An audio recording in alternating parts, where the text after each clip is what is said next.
تقوی کسے کہتے ہیں؟ تقوی کے سلسلے میں حضرت عمر بن خطاب رضی اللہ تعالیٰ عنہ نے حضرت ابی بن کعب رضی اللہ تعالیٰ عنہ سے پوچھا کہ یہ بتاؤ تقوی کسے کہتے ہیں؟ یعنی کہا جاتا ہے کہ بھائی متقی بن جاؤ، پرہیزگار بن جاؤ، تقوی اختیار کرو، تو یہ تقوی کیا ہوتا ہے؟ تقوی کا مطلب کیا ہے؟ تو حضرت ابی بن کعب رضی اللہ تعالیٰ عنہ نے یہ جواب دیا اور ان سے یعنی یہ سوال ہی کیا باقاعدہ کہ یہ بتائیے کہ کبھی آپ کانٹوں والی جگہ سے گزرے ہیں؟ تو حضرت عمر بن خطاب رضی اللہ تعالیٰ عنہ نے جواب دیا کہ کئی مرتبہ گزرنا ہوا ہے ہمارا کانٹے والے راستے سے۔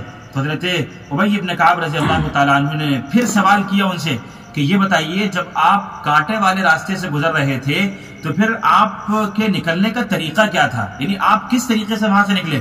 تو حضرت عمر بن خطاب رضی اللہ تعالیٰ عنہ نے جواب دیا کہ میں اس طریقے سے نکلا کہ اپنے دامن کو بچاتے ہوئے، اپنے کپڑے کو سمیٹتے ہوئے، تاکہ کہ کوئی کانٹا ہمیں چبھ نہ جائے، کوئی کانٹا ہمیں لگ نہ جائے۔